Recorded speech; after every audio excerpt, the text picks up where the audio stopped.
event this evening so that for anyone who wants to see it afterwards, we can share that as well. So Arch, would you like to kick us off? Sure. Thanks, Terri. I'm not going to actually introduce Sandra Spencer. I'll let her do that herself. But it's really a privilege and an honor for us to have this time with Sandra.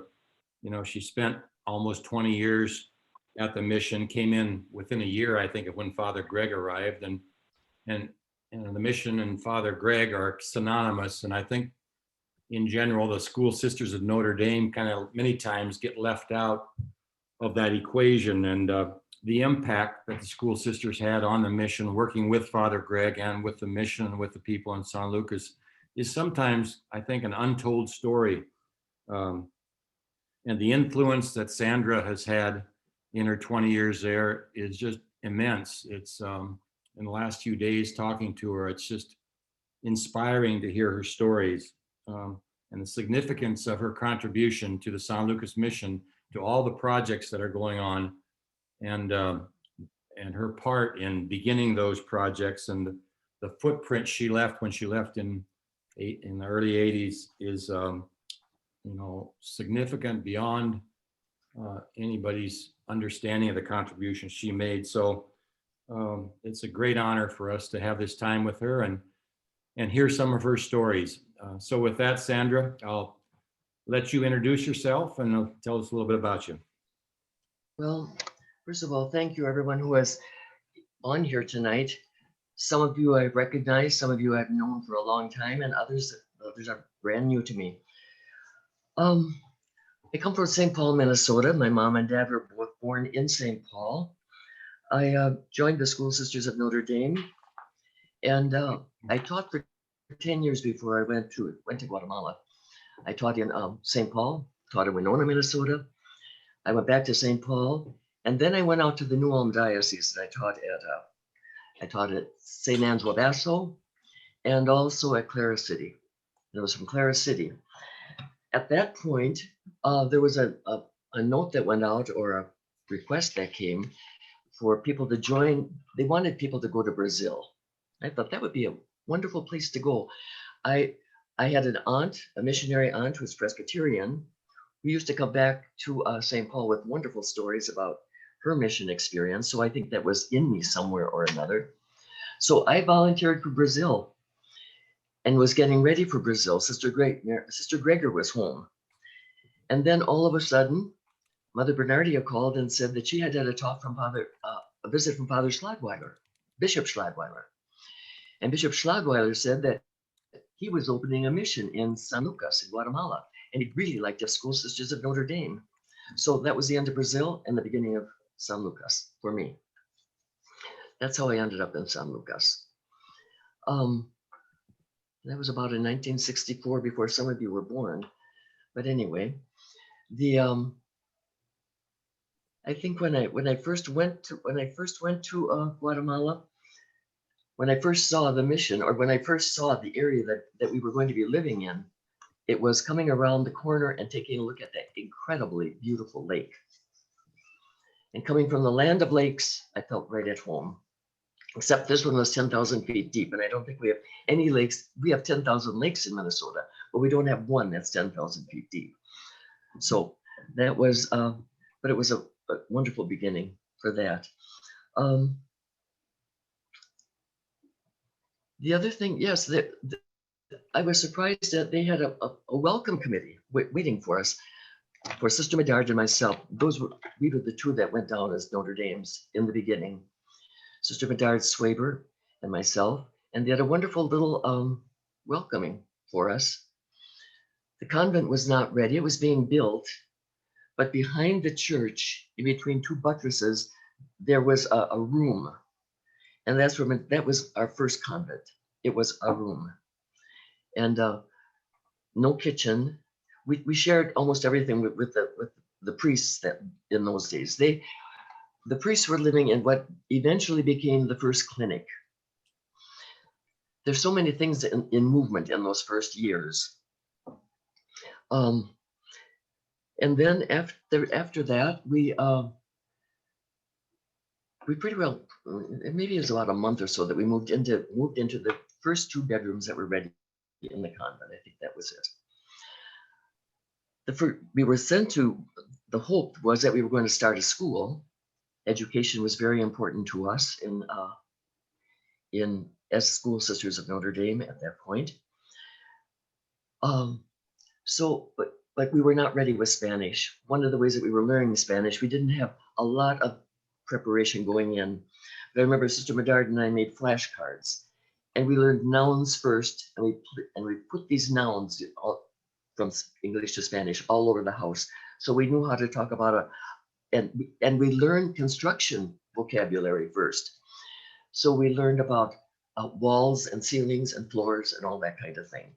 And then we learned how to talk in the present tense.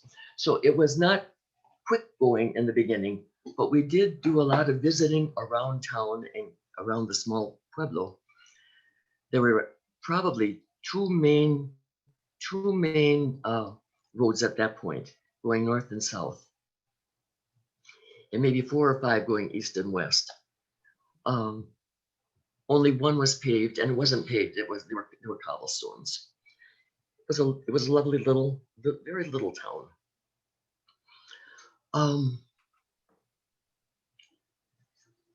One of the things that happened as we were going around, we got to know people pretty well. And one of the people that I would like to leave with you today is an older man by the name of Maximiliano Campa. Max was a tall Mayan, and when I would go to visit him, he had lived in a little bajarque house, which was corn stalks and mud. And what I began to notice on Max's wall was a world map. And I said to Max one day, "Help me to understand about that world map, Max." He said, "Oh, yes. When I was a child, when I was young, early 1900s," he said, "they sent me into Guatemala City to work. And when I got into Guatemala City, I worked at the Pan American Hotel. And they taught me, I learned about how large the world was because they had maps there." He said, "and I learned a little English too." But he said, "Not too long ago, I said to God, I'm grown up now. I'm married. I had children. My wife has died. My children are all gone. I have grandchildren. I don't plant corn, beans, and squash anymore. And then I don't go up to the mountain anymore to bring down firewood. So I said to God, what do you want me to do?" And Max said that God answered him. And God said, "I want you to pray for your pueblo, for your town, and I want you to pray for all the people in the world." And Max said, "That's when I got the idea of the world map." So he said, "I've got that hanging on my wall now. In the morning when I get up, first of all, I pray for everybody in town, that everybody is well, and we all have enough to eat, and that there's firewood, and that the coffee grows well. And then I go over to my world map and I touch every part of the world that has a country in it, because that's what God told me to do at this time in my life." So that was, there were so many stories of so many people around town, but I just wanted to start out with that one about Max. In fact, we opened in our own parish here in St. Louis. I'm coming from St. Louis, by the way. In our own Jesuit parish here in St. Louis, we just began a group of people that are called the elders, the elder prayers. And I began the work with that group of people by telling them the story of Max.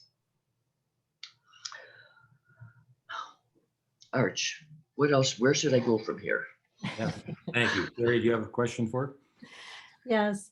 So how did the sisters' prayer time and fidelity to your prayer life influence the time you had at the mission? Well, yes, that was a strong part of our prayer, part of our life. We had a small chapel, lovely chapel. It's still there if anybody goes to San Lucas. The convent is a first stone building built of volcanic rock to the left. So and we prayed well together in the morning, tried to pray together at night. Um, and we had daily mass. So that whole experience. And besides that, at that same time, we were going through Vatican II. And then we also had the incredible experience of being in Guatemala, in Latin America, when the Medellin documents were published. Those were the documents that came out because of the Latin American priests who had seen the kind of poverty people were living in. And they knew that poverty came not only from droughts and storms, it came from the effect of the first world on the second world. So the Medellin documents took us into the whole thing of what it means to be with the poor, to be among the poor, and then to pray as the poor prayed. So yes, fidelity to prayer and daily mass was all part of how it went. And the faith of the people. If missionaries think that they go to a country to bring faith to the people, I think we go to the country to find any country, I would believe, and we find that God has been there a long time ahead of us, and we can learn a lot from the faith that's already grounded in the people that are there. So it became a very important part of our lives and the lives of the orphan kids that we had, and how they began to understand and to grow also. Sandra, you mentioned that to me the other day about this Guatemalan view of time versus the U.S. view. Would you share that? The definition of time. Yes. Yeah. After we once got school started, and that was interesting because there was some kind of a fear about what would they let us start a school, and because in some places when American missionaries came in, it was seen as a competition to the national school that was there, and that didn't go very well. But with us, we had a wonderful school supervisor that was in charge of the state of Sololá, Don Mario Maldonado. And shortly after they were there, Don Mario came down and talked with us and offered to work with us to get us the kind of paperwork we needed, the kind of whatever we needed to get into the school system in Guatemala. That was wonderful. So when after a while, we were also invited to teach Bible classes down in the national school. So one day I was going through town, trying to get down there in time for a 2:00 meeting, for a 2:00 class. And then I was going past Doña Manda's door. She was there saying, "Come on in for a cup of coffee." I said, "Doña Manda, I can't. I have to be down at the school by 2:00. And she just smiled.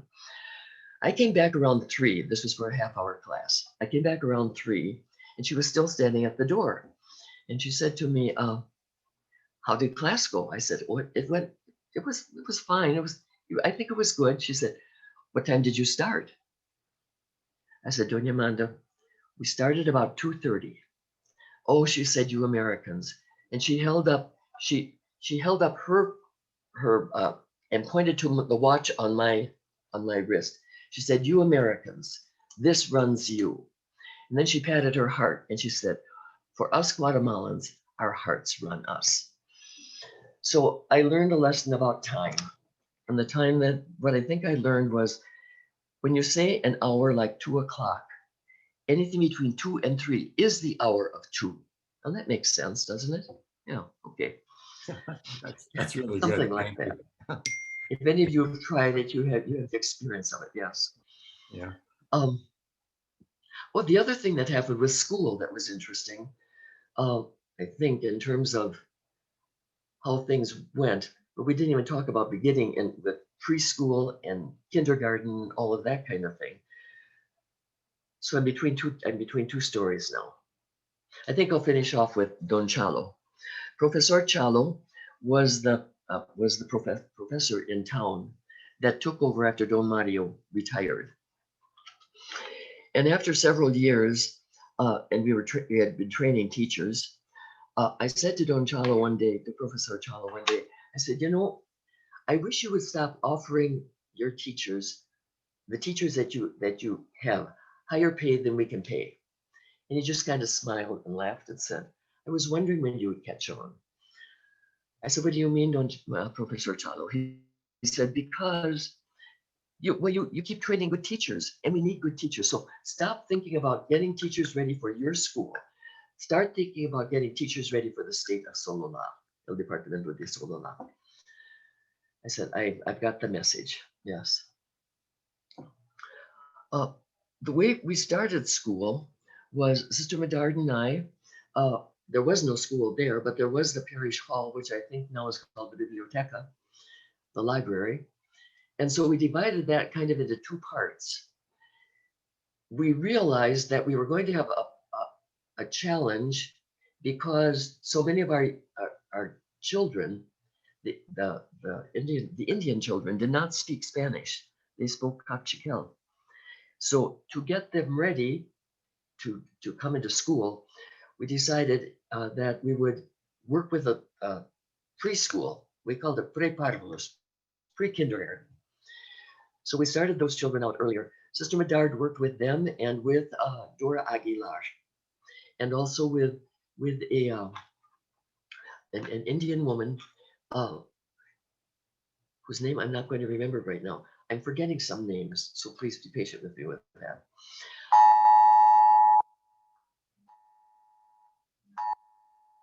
Oops. Excuse me. There's been a car stolen in St. Louis, and that's what was showing up here. First one this year? Pardon? First one this year? No. But it's close by, so they wanted us warned. Okay. St. Louis has its own problems. So when we went, what we decided then was Sister Medard and Dora worked with the little children that only spoke Cachiquel to get them ready for kindergarten. I worked with Ilse Morales, who would be in kindergarten. And so then what we did, we prepared each one of these classes year by year. So the first year, maybe first 2 years, we worked at the Biblioteca. By that time, we had a couple of rooms ready up in the school, and we moved up there. So every year we added. We went to Huehuetenango, to the Christian Brothers School, to get our first principal. His name was Francisco Mendoza. He came down and was with us for quite a few years until Carlos Jacinto took over. Yes. Wonderful teachers, people that were really dedicated to teaching and to working with the children. They taught us how to sing the national anthem every Monday of the month out on the playground, so that there was a real, almost a military approach to how we went out there and lined up and sang the national anthem. I think it was 6 verses of it. Raise the flag. We also learned from the teachers that came to us what it meant to get ready for the parade every year around the Quince, around the 15th of September. So basically it was Sister Medard and myself that worked with the schools. Sister Arne was there, and Sister Arne came in, but before Sister Arne came, we had Sister Medard and I were, all of a sudden people started coming to us that had sicknesses, illnesses, strange things happening. So we talked to Greg about it, and we decided the best thing to do was to go up to Huehuetenango maybe for about a month and learn something from the sisters up there about how to take care of first aid. So that's what we did. And then we opened up the first clinic. If you ever come to San Lucas and you go inside the convent, there's a little room to the left that opens up. We turned that into our clinic. And it was amazing the kinds of things that happened there in terms of what we were taking care of and didn't know enough not to take care of. There was a clinic in town, but we had actually more medicine than they did. It was around this time, these things are all going on at about the same time. Around this time, the priests moved out of the original rectory, priest house, and moved into their new rectory. So that left an empty building. We took that over immediately for the clinic. And when I say we, Dr. Von Weiss was there. He was a doctor that came over from Panahachel every 2 weeks. And during that time, he taught Medard how to read slides. We had so many parasites and so many worms and that kind of thing. So Medard became the expert at reading slides, and she had a wonderful collection of the kinds of worms, parasites, and all that kind of thing that were endemic in the area, all along a little shelf. So when something was happening to a person and the examination was done, she could say, now this is the worm you have inside of you. This is why you have to take the medicine you do. Dr. Von Weiss taught me how to diagnose, and basically was diagnosing tuberculosis, pneumonia, and starvation, and what was happening to when the stomachs were so inflated that there was a worm situation. At any rate, we needed a real nurse. Sister Arnay came along. She was our real nurse. And with her, the clinic really took off. And she trained a couple of people with her, and I'm not going to remember their names, but they were, yes. And I'm trying to think, and Giselle came along about this time too. Giselle was a nurse from Belgium, and she knew a lot about herbs. So it was a mixture of everybody kind of coming together, and how the clinic developed, and did some really wonderful work with people. Dr. Wethington from Coon Rapids, Minnesota, helped build an extension onto the clinic. So we had maybe about 8 or 10 beds in there, and we actually had there was a bathroom in there, and there was a shower too, I think, as I remember. But anyway, the clinic was a full-time job for Sister Arnay, and in addition, Arnay kept going down to the fincas also with Father John. Father Ken Wendinger had gone home by this time, back to the States, but Father John had come, and he had really he was very, very attentive to illnesses in the mission, and in the fincas. John really worked on the fincas. Okay, Arch, get me back to something. Well, just speaking of the other nuns that were there, how about the orphanage and Dorothy Wagner and Linda Warner's involvement? And speak to those other Yes. nuns. Well, the orphanage, that's got a story too. The orphanage started with it came out of that small clinic. A couple of the first children that we had died, but then Pedro Tobar came one day with this little girl that he had in his arms. His wife had died. He didn't know how to take care of her. And so Juanita became one of the first orphans that we kept in the house. Enrique Palomino and Elodia and Valdomero was the next family that kind of showed up. Eventually, there was no place to put these children except with us in the convent. So in the convent, we had 2 bedrooms that were turned into rooms with incredible bunk beds. We did the washing out in the back pila. It was all hand washing at that point. The children grew up with us those first years. We had, in the beginning, there were a couple of volunteers that came down too. I'm remembering Jeannie Pung, and I'm remembering I'm remembering Butch Miller. They were people from St. Cloud Diocese. And I'm remembering Giselle also worked with the early orphan kids. And then it grew so much that we just needed to build an orphanage itself. And it was shortly after that, and I'm not remembering dates or times, but it must have been 5 or 6 or 7 years after we had started to have the children that the orphanage was ready. And then we needed someone, and we got Dorothy. Dorothy came and was with us. And it was wonderful because she could be with those kids. She could be with them all the time. We had many small children that time too. Well, and then at the end of end of the 70s, beginning of the 80s, the war was strong. So there were a lot of little kids that came in. One of my favorite pictures was how Dorothy toilet trained these little ones. So after breakfast in the morning, they'd all run upstairs and they all had their little potties around and they would sit down and take care of what needed to take care of, but they learned. And Dorothy knew how to do it. Yes. No, she was a lifesaver in all of that happened with that, because it was impossible to handle the numbers of children, to be in the school. And then also at that time we were working with trying to earn money and trying to raise money. And that's another whole thing. But the other person that showed up at this time, because by the time we had reached this, we had children that were beginning to get into the 6th grade and leaving school. We opened up what they called the basicos. It would be equivalent probably to our junior high. It was like high school here. And we were blessed at that time to have Sister Margaret Joyce come and be with us.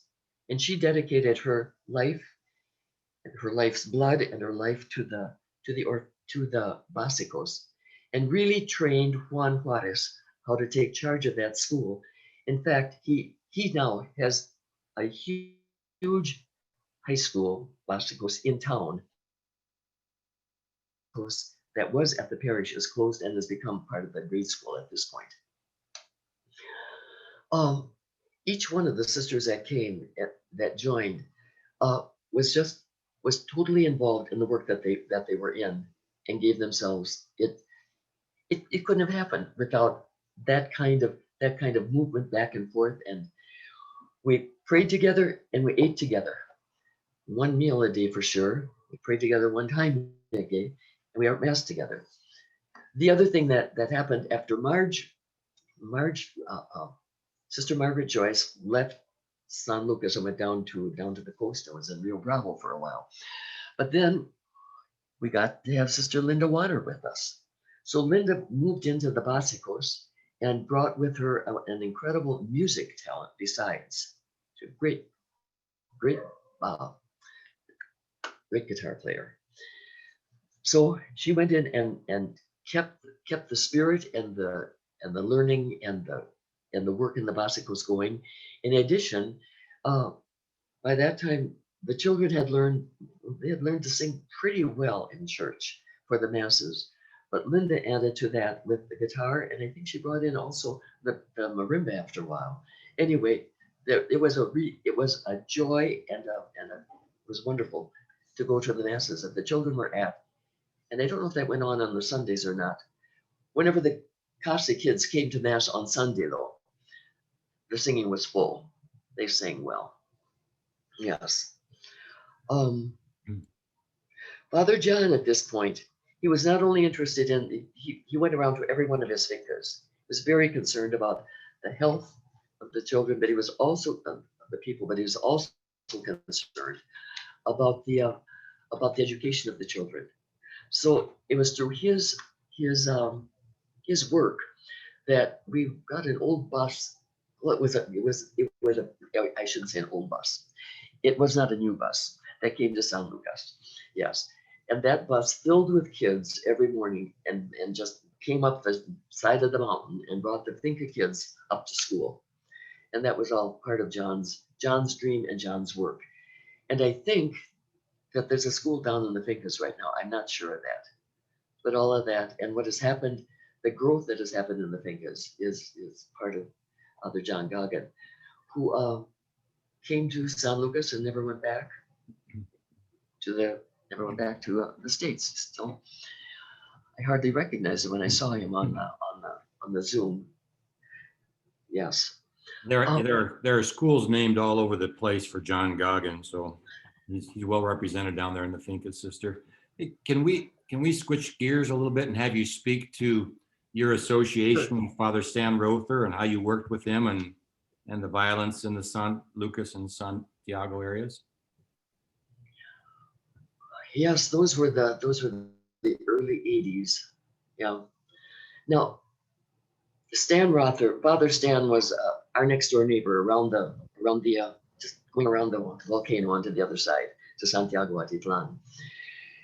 And it wouldn't be strange to see sometimes when Stan would be coming through early in the morning, he would stop off and have breakfast with us. Sometimes he would stop off at night and have supper with us. Stan was a real Okie. he knew life from the soil up. He grew up in Indian Territory in Oklahoma. He felt very much at home with the Sucupira Indians in Santiago. He learned the language. He couldn't learn Latin, but he could learn the Sucupira language, which is very difficult. One night, Father Greg and I took some of the visitors into Guatemala City. We were coming back by the Toyota, and we came back by the road down below. What am I trying to say? By the coast road, because that was less dangerous than coming over the top of the mountain.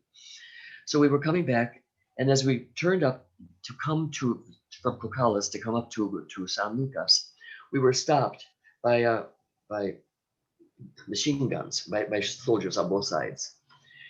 Machine guns into the windows, and I saw that there was a soldier in front of us looking at his hand and checking whatever numbers were on his hand with the numbers that were on our license plate.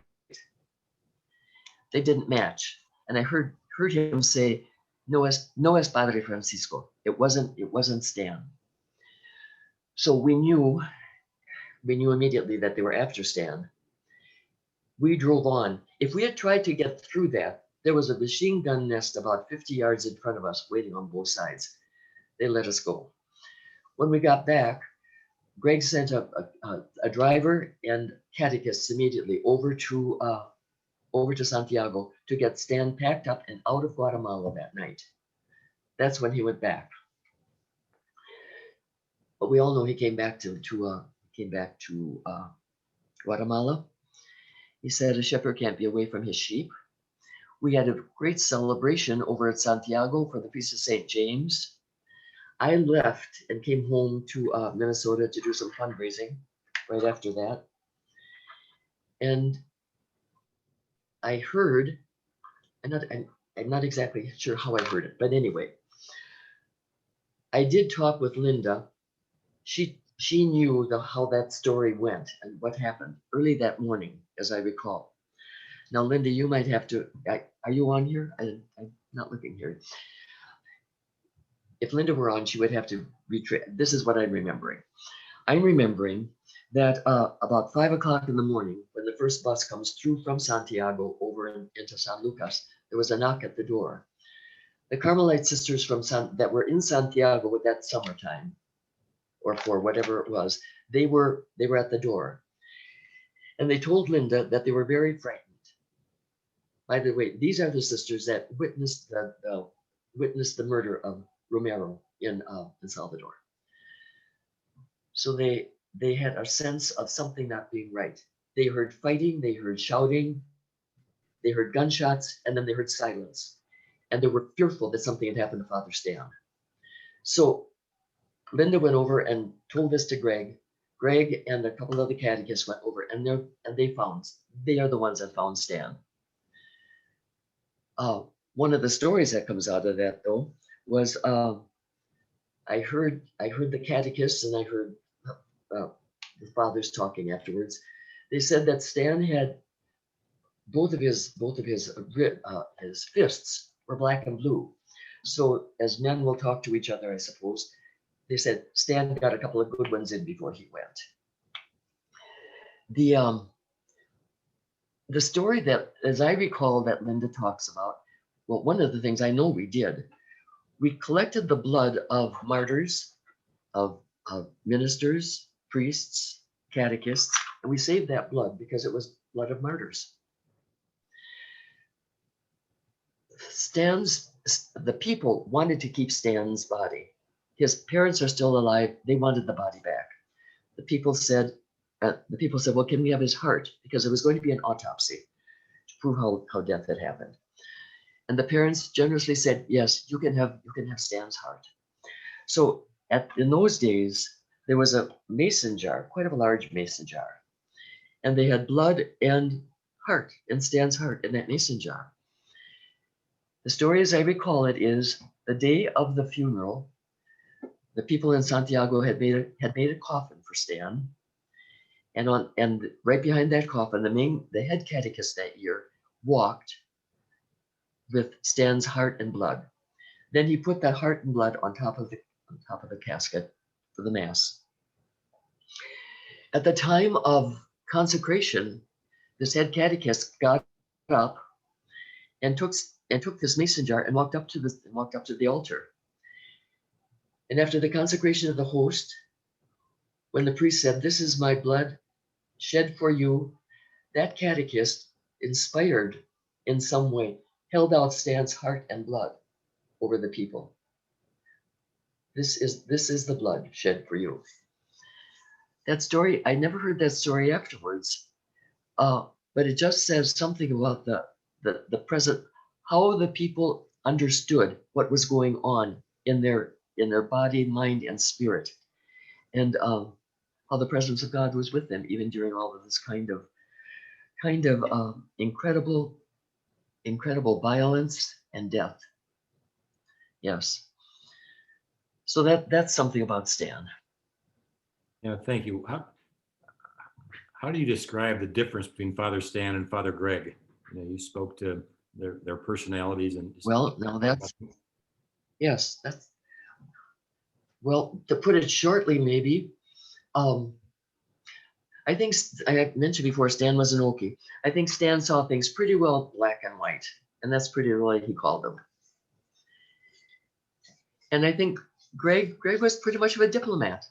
He could kind of weigh things through and weigh things out, and I think and so there were times that we gave real service to the army going through. And that would never have happened with Stan. There were times that that things like that took place. So I think that might be one of the big differences, as I understand it, as I experience it and remember it anyway. Thank you. Terry, you have a question? Yeah, Sandra, what would you say your favorite memories of Father Greg were? Okay, let's see. After 19 years, well, one of the things I think I would often run in for a cup of coffee in the morning, and I could and Greg would be sitting there, and the men would all be there because by that time the development program, the farm, the carpenters, all of this kind of thing had begun, and so one of my favorite is to see him sitting there talking to each one of these guys, knowing that they were all growing in their understanding of the work that they were doing, the talents that they had, and how they belonged to this growing community. And that's one of my favorite pictures of memories of him. Yes. I think another, I remember at the time of the earthquake, I remember getting a phone call from Greg. And I was in the States. I spent quite a bit of time in the States, it seems. But I was in the States at that point, and I was actually at my father's house, his apartment. He had just had some surgery done.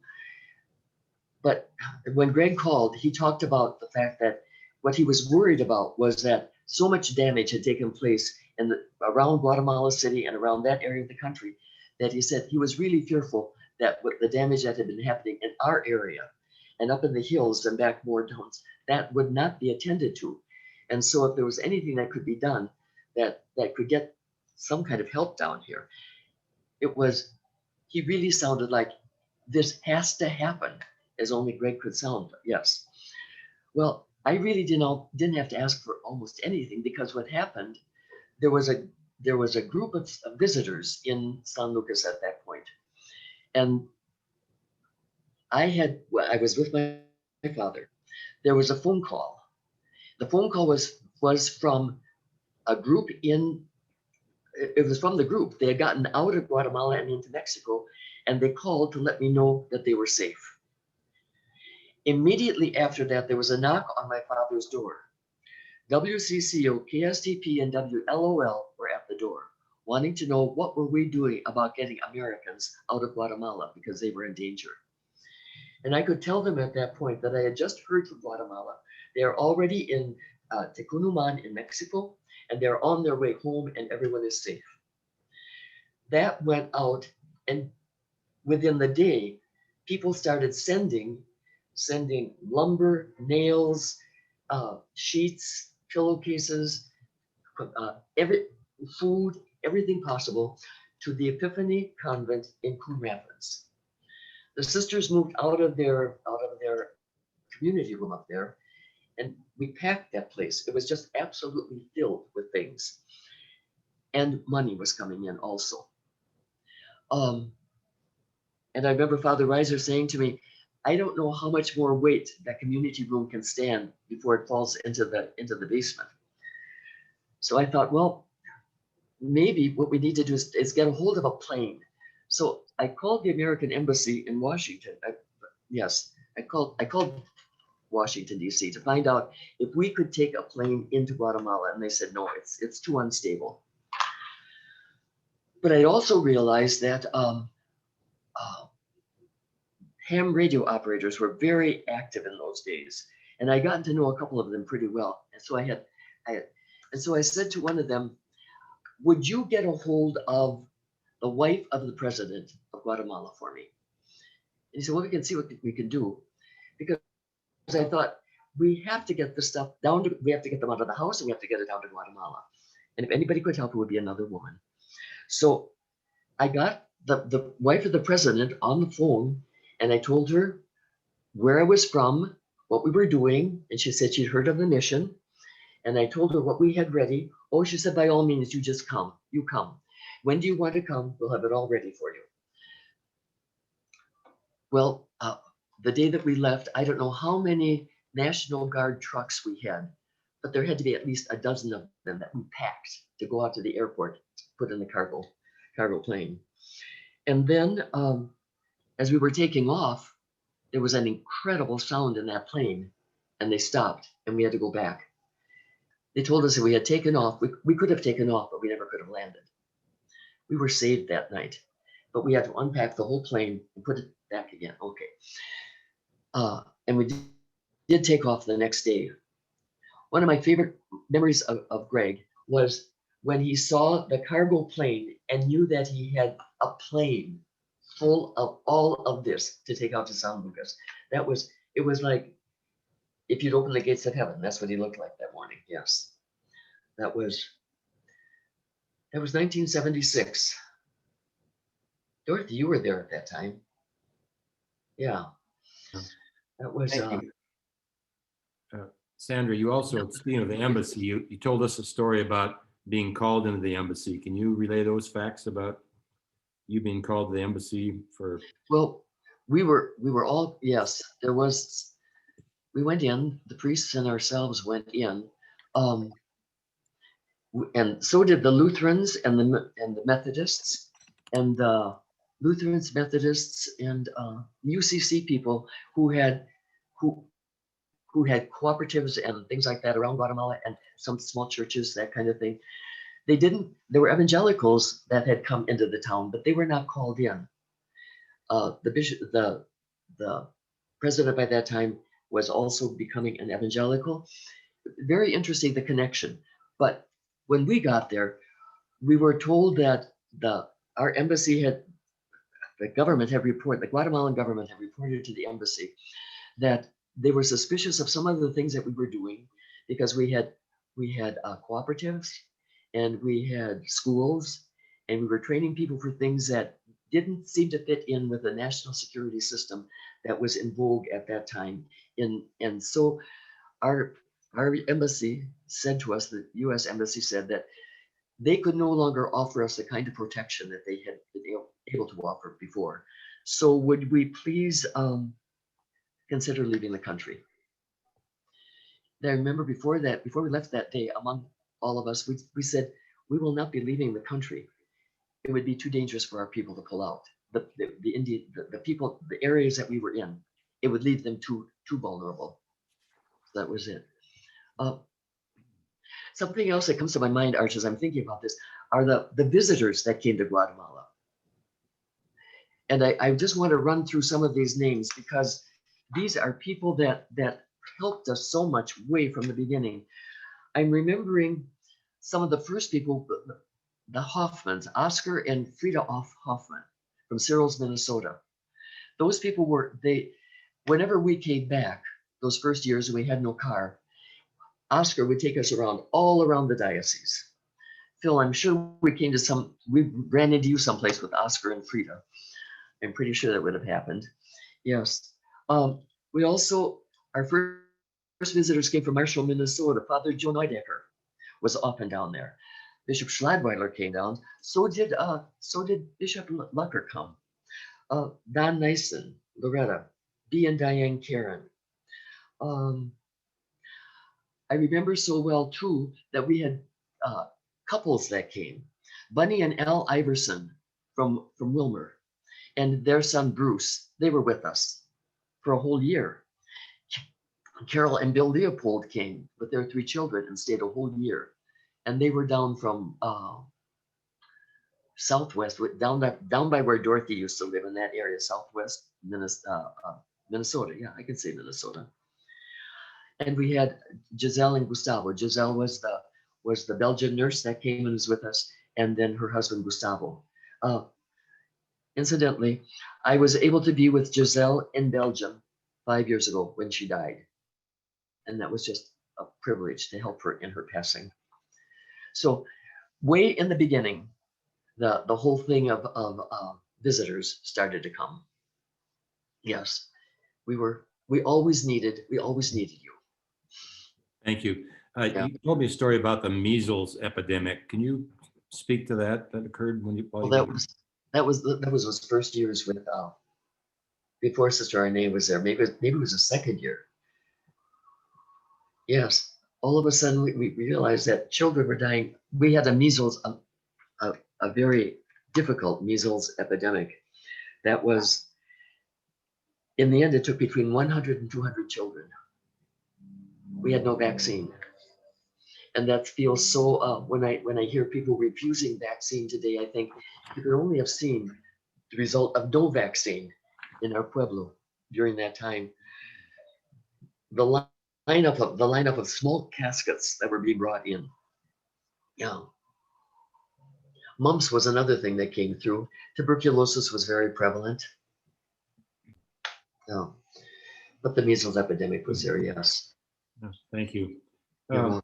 You also told me a little bit about the global awareness program in the early 60s and what was going on in the world and in San Lucas. Can you speak to some of those world events that kind of took place and caused? Yeah. As people began to come and as we were realizing the reality of that we were living in, the geographic and political reality we were living in, it didn't seem right just to have people come and visit and do some nice things and then leave. It seemed important that when people came, they would realize the struggle of the people in poverty, but also what they were struggling with in trying to live in a situation that was so vulnerable politically. So some of the things that happened during that time, we went through, that was 1964, early 60s. We went through the Vatican II. So we went from a Latin Mass to a Spanish Mass, yes. We went through that whole thing. The other thing that was happening during that time was there were many of the priests, especially from Spain and Belgium, that were in Latin America, that were beginning to take a look at where was this poverty coming from? What was the cause of it?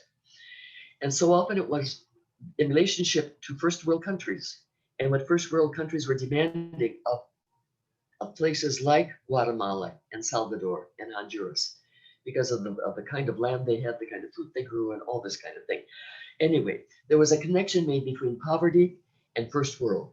So one of the things that we lived through in that time was what they called the Medellin documents, where we learned from the meditation and the meeting of the Latin American bishops that poverty was not only caused by natural resources, poverty was a result of people making poor decisions and decisions that touched and killed and ruined people's lives.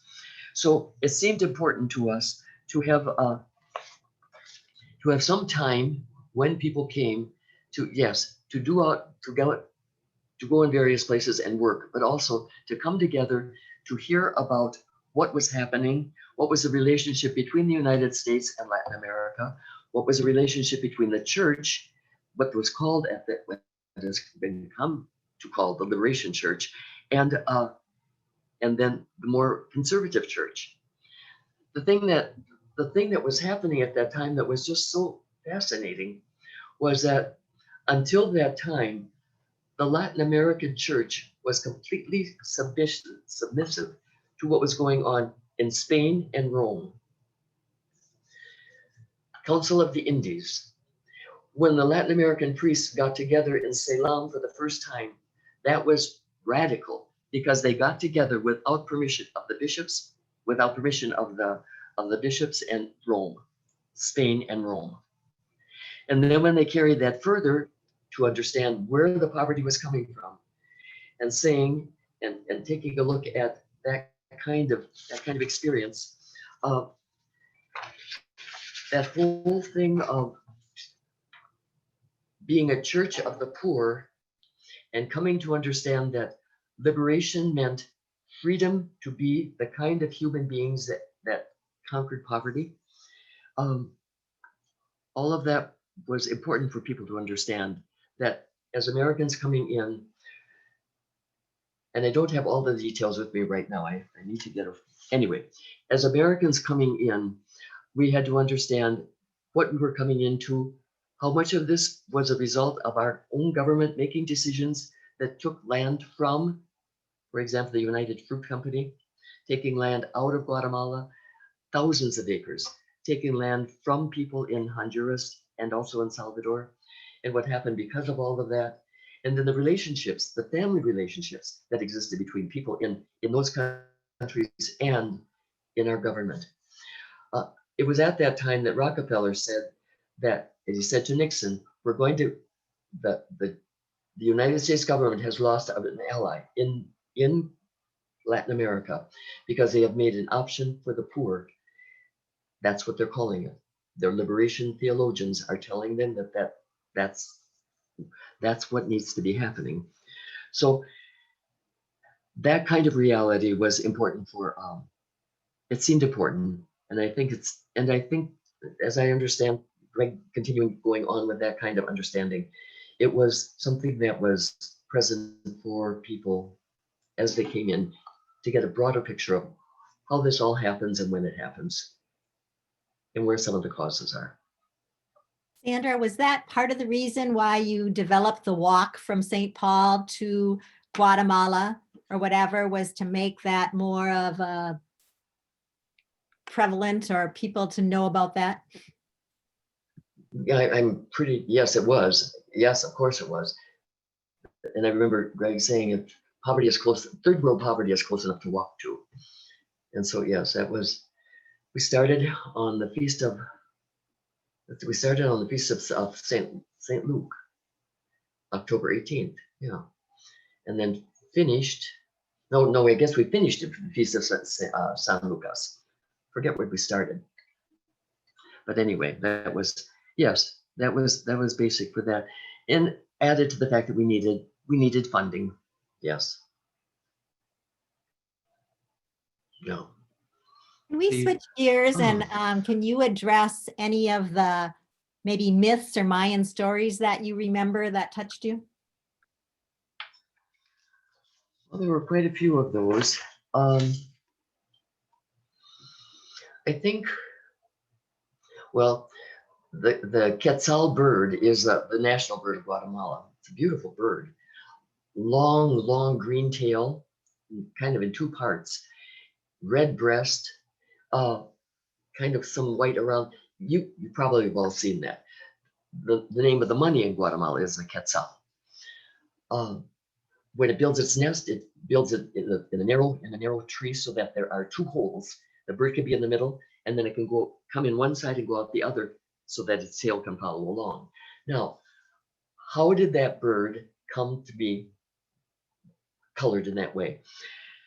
The last battle between the Spaniards and the Indian the Ticunawan, the Quetzaltenango Indian, took place in the plain of Quetzaltenango. And the Spaniard conqueror, Alvarado, killed Tecunuman and crushed his chest. And the story is that as that chest was crushed, it opened up. And out of that chest came this bird, this beautiful bird with a red breast because of the blood of Tecunuman. And the green was a forest of Guatemala, and that bird could never live in captivity. And it's and since that time, it's been the national bird of Guatemala. And they also have a little humor around the quetzal is the name of the money, and that flies away also. It's hard to keep hold of that. Yes. So that was that was one of the myths. Well, and I think that the working with time was another one. I think, I don't know, it's a myth so much, but it certainly was a very strong tradition. The Holy Week services that go on that are really they're like religious plays every year, from Palm Sunday to Holy Thursday, Good Friday, Easter Sunday. And it's really quite a tribute to the early Spanish missionaries who taught this kind of relationship with understanding the Bible stories. And it has carried through hundreds and hundreds of generations. And the people are very, very, very faithful to those. I think that's about, unless you're thinking of something that I didn't remember right now. No, that's fine. Thank you, Sandy. Earlier, you had talked about some of the elders like Max Campa, but you spoke to us earlier about a few others like Dona Rolanda, Rosa Warren, Dora Aguilar. Can you speak to some of those elders that helped you and taught you and inspired you? Well, we had some wonderful women in town that we worked with and that I really got to know quite well. We had the teachers that were with us, but one teacher in particular I want to highlight, Dora Aguilar. Dora was with us from the very beginning and worked with the kids in the youngest children, and then became the kindergarten teacher. But she was also, she had a real devotion to the Eucharist. She prepared the children for First Communion. And she did this no matter where it was. And she was we had to move her around because of the way things were built and not built. For a time, she had her kindergarten in the Casa, the kindergarten in the Casa Feliz, the first orphanage that was built. Another time, she had her kindergarten class down on the farm in a place down there because the school had grown too much. She was faithful to her children. When I went back about 6 years ago, I think it was, she was still teaching or bringing children into Eucharist every year, teaching those First Communion classes. Dora has since died. She had cancer, and I miss knowing we're on the same planet. Yeah. And then we did as the girls of the casa grew older, it seemed to me that they, at that point, and it was sometime before Dorothy came, so we started working with some of the women in town, our girls went out and they could learn things about how Guatemalans live and work, and it just seemed to be a healthier kind of relationship to get them out of the orphanage itself and into some of the places around town. And these women became very good friends. And when I went back the last time, Doña Martita, who was the original mother in the convent with the children, she talked about how when the kids come back when the former orphan children would come back to San Lucas, they would look for these women. They always came to Martha. They would be looking for Doña Roli, Doña Christine. Several of them have died by this time, but there was a sense of family that was created among the women, and that was encouraged. Yeah. Thank you. You mentioned visitors being there for lengthy times. What, in those early days, what kind of work did the visitors do when they were staying in San Lucas with you? Well, Giselle did quite a bit of work in the clinic, that little clinic that we had, and she also did a lot of work in training women what herbs to look for and how herbs were medicinal. She was good with that. I think I mentioned that, yes, a couple of them before Dorothy came, and then there were, I don't remember, but there must have been some laity to some volunteers that worked with Dorothy also. She can add on to that. And then many of them worked with carpenters, with the cars, whatever skills the carpenters had, or whatever skills the visitors had, that could be exchanged, and whatever skills our people had. So that wherever our people were working, there was time that was spent with them. Yes. While you were there, was Father John using his ham radio at that point for communication purposes or not? I don't remember that. Yeah. Dorothy might remember. Yeah. That. I don't remember that. Okay. Yeah. One thing that I do remember, when we had a group come down from St. Paul of high school kids, and we were out on the boat. And one of these kids drowned. That was a tragedy. Raymond was his name. He was from St. Paul. We recovered the body. Had to get it back. Had to get it out of the country and back up to the. That was very, very difficult. Yeah. Any other big surprises about your time in San Lucas? Any stories about wounded soldiers or things like that that you had mentioned? Well, I do remember with yes, I remember one time when we had been receiving some of the war was going on, and we had been receiving some of the guerrilla people into our clinic. They were several of them there, and I had heard that they were also bringing some of the soldiers up to be in our clinic. I was really scared, and I was in the kitchen with Martha, and I looked to Martha and I said, Martha, if the government finds out that we're taking care of the guerrillas here, and I am scared. And I remember her grabbing me by both shoulders and just shaking me and said, this is not the time for fear. I said, yes, ma'am. It worked out. It was okay. Did they talk to me? I don't know what happened. But I do remember one time during that time being called by one of the Indian women at the end of town. She came and she said, I've got to have you come and I've got to have you talk to my son. He will not stop crying. When I got there, it was in the hut. It wasn't a house. And there was a young man in an army. He was a soldier. And as we sat for a while and talked, I said, can you just tell me what has happened to you? He said, Madre, I killed a priest. I said, when did this happen? He said, 2 days ago. And I don't know what to do.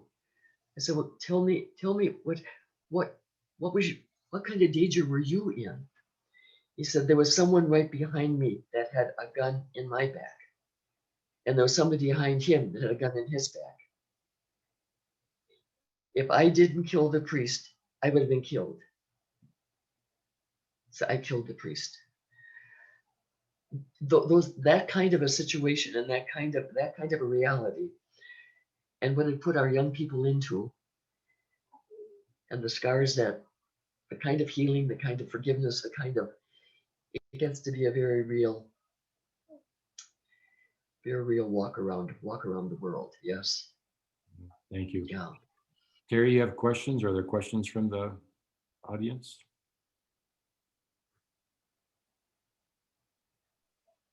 Someone asked, in the time when you went to the embassy and all of the different faith groups were there, did that make any of them leave? The conversation you had there, did any of those groups get out of Guatemala, or did most of them stay? I think most of them stayed. I'm not real sure of that. Yeah. Yeah. Oh, David and Anna. I just see your names there now. David and Anna. Very important. Yes. And you were with us. Well, David did something nobody else did. David took somebody out of our pueblo, but you always keep coming back, I hear. David y Ana. Yes. But you're muted, so you can't talk. You can't respond to that. That's all right. Yeah. Well, I can for just a second. Dave has been instrumental in, after Father Greg died, in helping us kind of reorganize the mission and turn it into what it is today. Without his help, his knowledge, his background, his ability to know the culture better than any of us, has honestly been instrumental in us succeeding in whatever way we did in moving the mission in the direction it has. So even though he stole that lady from Guatemala, from San Lucas, we are forever grateful to him for what he's done for us. So Thank you, David. Thank you so much. And Anna, thank you. Just, yes. I think of you two together, and it's amazing who you have become and what you have done. So thank you very much.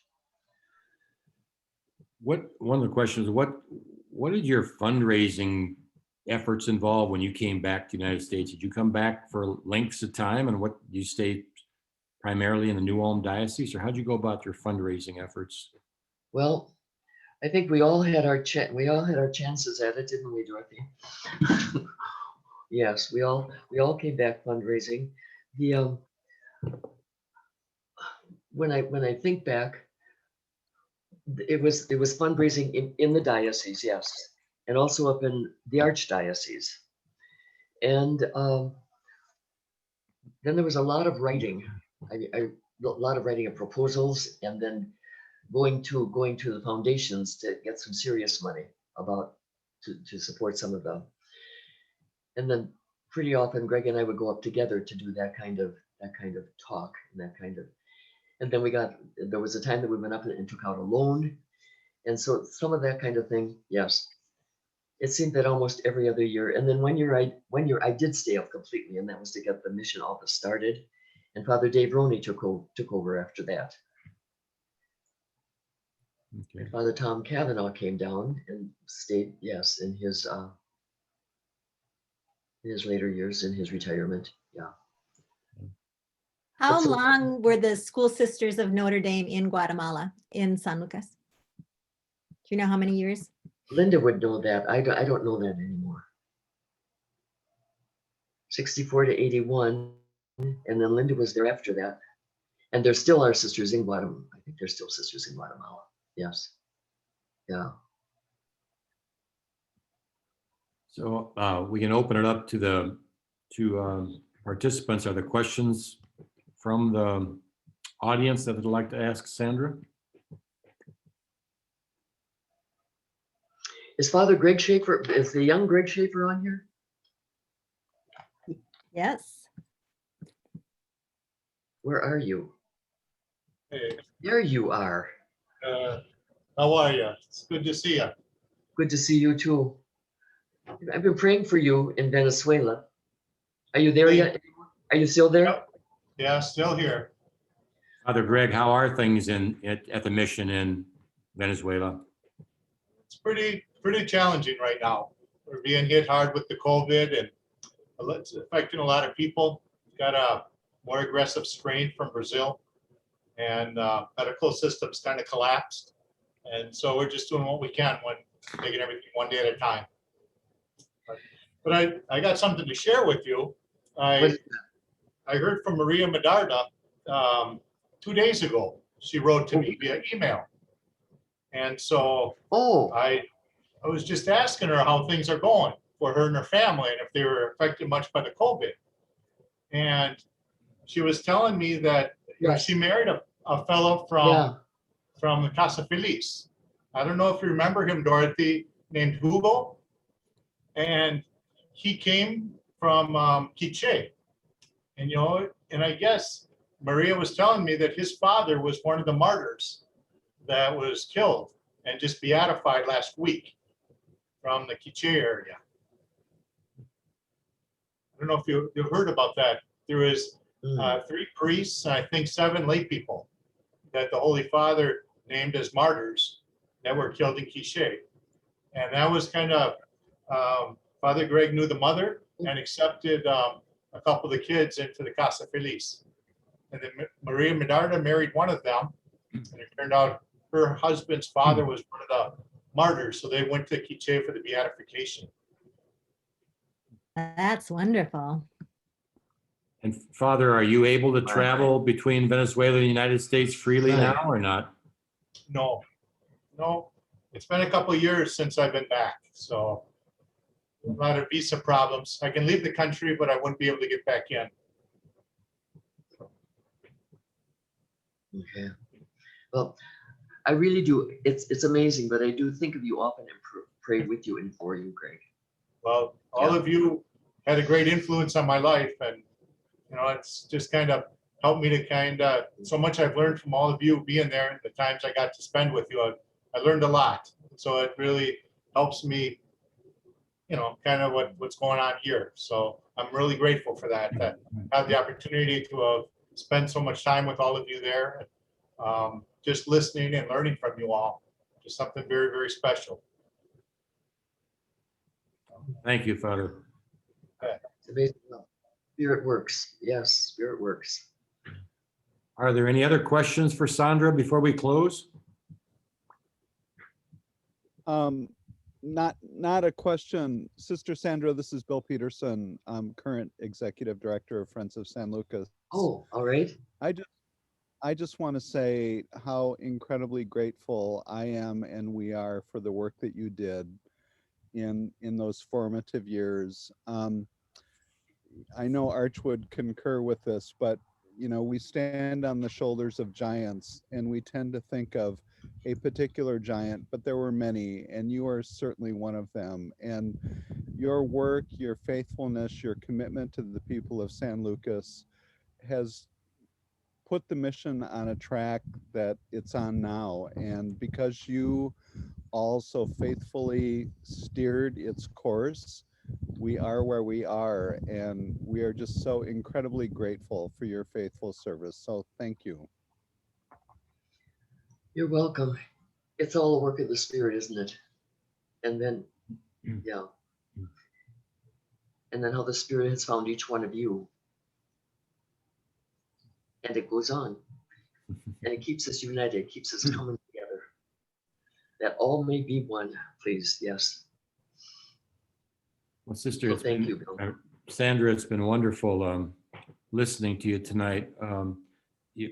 That so much of, from my view, so much of the stories of the work that all the sisters of Notre Dame did down there over the years has not been well documented. So we are going to ask you in your next few years to write a book for us and and document all the stories that we haven't talked about tonight. I'm serious about the fact that, and as Bill just articulated, so much of the work that got done down there during those first 15 or 20 or 30 years was done by the School Sisters of Notre Dame, and the heroic work you did. And Father Greg certainly gets due credit for what he's done, and that's good. But we can't forget how instrumental you and all the school sisters were in being by his side and being in the mission, starting up all these projects and the work that went on during a time that most of us would want to run from rather than run to. And so I guess on behalf of all of us, I just want to thank you, as Bill did, for being the person you are, and for the School Sisters of Notre Dame, for Dorothy and Linda and all the others that worked so selflessly and so hard to position the mission, to do the work it's doing today. It's a phenomenal place today with so many people being helped, but none of that would have been possible without the School Sisters of Notre Dame and without Sandra Spencer. So from all of us, thank you, thank you, thank you. God bless you. And we wish you only the best. So on that note, I do have a follow-up question. Somebody wrote in the chat. They want to know, Sandra, how being a woman affected any of your efforts or your approach to the work in San Lucas during your time there. Okay. Well, what I found is if I wanted to get some, I mean, I went to the women. That's where I got the work done. Yes. What I felt I needed to do. Yes. That was,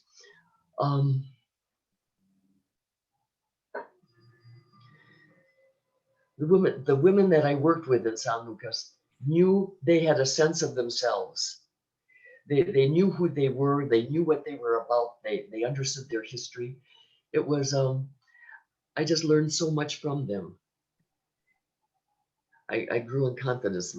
When I left, one of the things that the group of women came, and one of them said to me, just remember, we raised you here.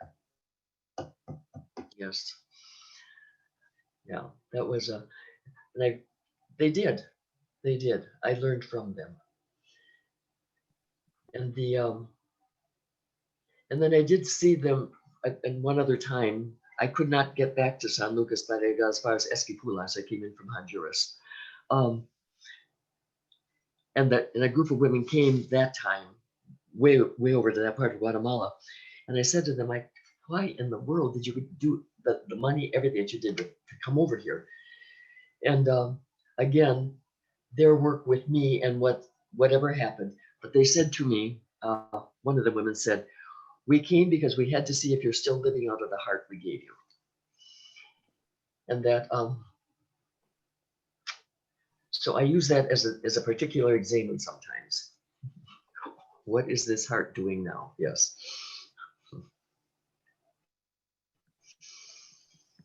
Yeah. Beautiful. Thank Thank you you. for that question, Terri. Yes. Thank you all for being here and for listening to this. It was kind of rambling at times, but it comes out of a history, and Dorothy has another whole history that you could add so much more about the CASA, because I really was not part of it. And the kids at that stage that I didn't know. Yeah. And we're going to rope her into one of these sessions sometime soon. She just doesn't know it yet. So, but Be forewarned, Dorothy. But I think we would all love to listen to you ramble on and on, because the stories you tell are just so wonderful, so inspiring. So with that, I think, Terri, we are ready to wrap it up. Is that correct? That is correct. We do want to extend our thanks, of course, to Sandra and sharing this time with us. It's just been incredible and heartwarming to hear your stories, and just the time and effort you gave out of your life to the people in San Lucas and to those of us that follow you. Thank you. We do really appreciate it. And I also want to thank every single person that joined us this evening, because you too are just, very close to the hearts of the Friends of San Lucas and to the people that are important to us. So thank you all for joining us this evening. We did record the session, so I will happily share that with all of you. But for now, we're going to sign off and just say thank you to everybody. And if you all want to unmute yourself and send your greeting of goodbye to Sandra and thank you, we will allow that as well. So thank you, everyone, for being with us. We appreciate it. And Father Greg, if you're going to hold on for a few minutes, I have a question for you. If you can hang on, Father Greg. Goodbye, everybody. Thank you. God bless you all. God bless. God bless you, Sandra. Thank you, Sandra. Thank you. Thank you. Take good care.